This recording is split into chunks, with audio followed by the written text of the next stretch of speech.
díomh is mis pádraig ó bríon agus I bríom do Gaeltacha I gCorcaigh. Má stinne den seachgéad páisteú a chur isteach chomórtas cíní nóir. Beidir go na nóigh sibh na pictúirí seo. Se is iad na pictúirí dáchaí iad don chomórtas. A goháin gohfuil date go háling hena féin. Ní nach chúna mar sí an maisiúir Laura Jane Phelan a bhaistigh don chomórtas. Bhil muochas a goháil Laura Jane mar sin as legan chu dúmhaigh Spáin chur fáil don chomórtas.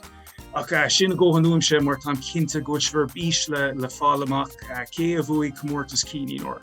Chuirigh mé má leabhád or cabríní de bara ó glór na Gael in aithne díomhar dús agus an sin ar aigling go fógart na mútóirí. Tá scetamíní orm, bhfuil scetamíní orsa a cabríní? Tá scetamíní ormsa gan daus. Chonig mé an seachgéid antrálacha sin, agus bhí sé ionta Jackar bheith breanúir céhuich an dúis ach na bútóirí is bútóirí den chéad scoiad. Báile mar dúis, má bhuichas a bháil le pas agus muintear Gaeltacha, bhór a phléisiúr domsa thar ceann for an teangatí sin an ran ó treilig le glór na Gael, a bheith comhaidbrú le glór na Gaeltacha ar an Johnscadul seo. Báilim cumá buchas a bháil ina chorthóirí den na dúisna. An gún, míle buchas libh, Gaeltacha iad hain agus dar nói glór na Gael. Agus inis, Ryanwood go áine ní glynn, is scríomh an leabhar áling sin cinín ór, agus is a bheits a ráling céhiad na búitóirí ar an gomórtas cinín ór. Well, cóhordachas libh go léir rinne gachtain ar opair úntach agus bhíomar ar fad antóca leis an dachachan a rinne sibh.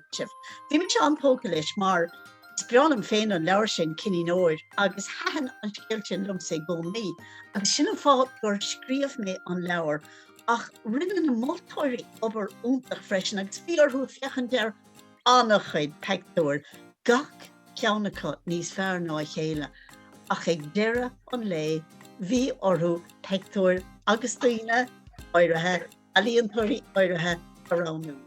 An cinenne rinne na moltóirí ná sé bhuais a bhronna.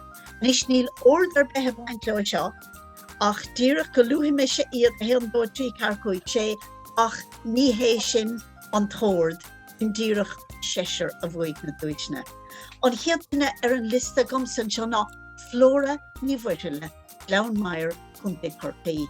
Nis tá Flóra 7 mbliana d'aois agus tá sí thbáir ag dathú hí na moltóirí antóg ar fad leis na sunraí beaga é Victor Flóra, spotí ilbaite chuir sé ar néal a chóir sa chiisten agus ar nói na craháin bhílse seachláide a bhí chortha ar leite iadí bhuilas a goibh gur chuir sé sin ochras ormsa.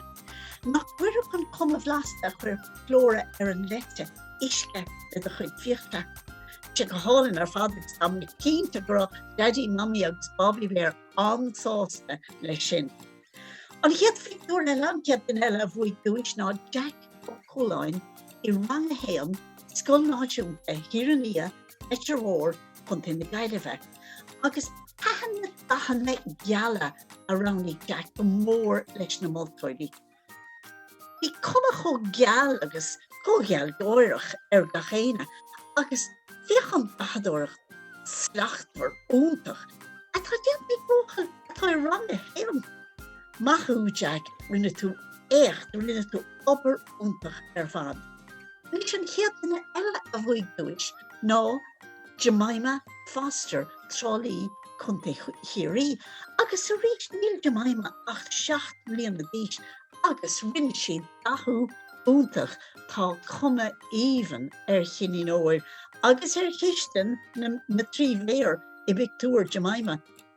Agus fiachar na bláhanna agus na dilóga seódhara atá curtha isteach na baulaí leiten ba bhrá lumsa tríal a bhaint as iad sinna ithe. Nadidir amach siad sin choblaiste leis an seachláid nílam cínta ach fós éon tá siad an deasach tíochan siad hálan. An chéad duine eile ná Jack ó Hirua, Gaelscoil an Rahín, Mungaris, Limnach, agus tá Jack 8 mbliana d'aois agus fech an dachadóireacht álan, splódrach atá déanta na tríomhéir agus fé có crostastá siad I bicúir Jack a cuma anna réadúil chutha iadí béir freisin I daite go réadúil agus dúirt na mótóirí gur híl siad grut nós grizzly bear mór down. Is bralam héin agus haan sé seo leis na mótóirí freisin na dahanana áile geala thiomra codal an bhéirín bhíg. En is an chiaadine eile ná Sophie Vaughan I gcónta Fort Láirge agus a rís duine eile atá go chóntach ag athú agus níl si ach 7 mbliana d'aois. Chum álan na dahanana an seo fechar na dahanana atá curtha ag Sophie na tríomhéir agus iad mo heag siúil. Dahanana difriúla beáin beag nefhanách dá leis na moltóirí agus siad antópa lei sin go raibh siad chu difriúil sin agus tá chum álan príochtúil curtha ar gachród agus híl na moltóirí go gapá go rotúid stig I mringlóid. Agus an duine dearnach ar mo liste Eva Engels Gaelscoil riada a lehanrí chunta na Gaillimhe agus tá Eva 10 mbliana d'aois agus a rís alíontóir úntach an seo. Agus híl na moltóirí go rá dadóireacht an slachtmhar ar fad déanta ag Eva. Agus meidir leis na dahanana a ránigh si dúirt na moltóirí go raibh cuma an nádúrtha ar chuidas na dahanana na tríomhéir mar hampla ach híl na moltóirí go raibh cuma ósréalaíoch ar an teach agus bhí siad antóca leis sin. Ní dóilm go bhacha misisiríomh agus cínta neachcha na moltóirí teach beag mar sin le ceantaí dearad agus bailí agus bhí gachtain antóca leis sin. Ba bhailim héin agus ba bhaile leis na moltóirí a bheith na gcónaí sa tíginn beag sin. Agus cóthardachas le gach ile duine bhí go leor daoine eile a bhéaltach na moltóirí dúisna a bhronna orthú. Ach ar nói bhí orthú ina áirithe a ránú.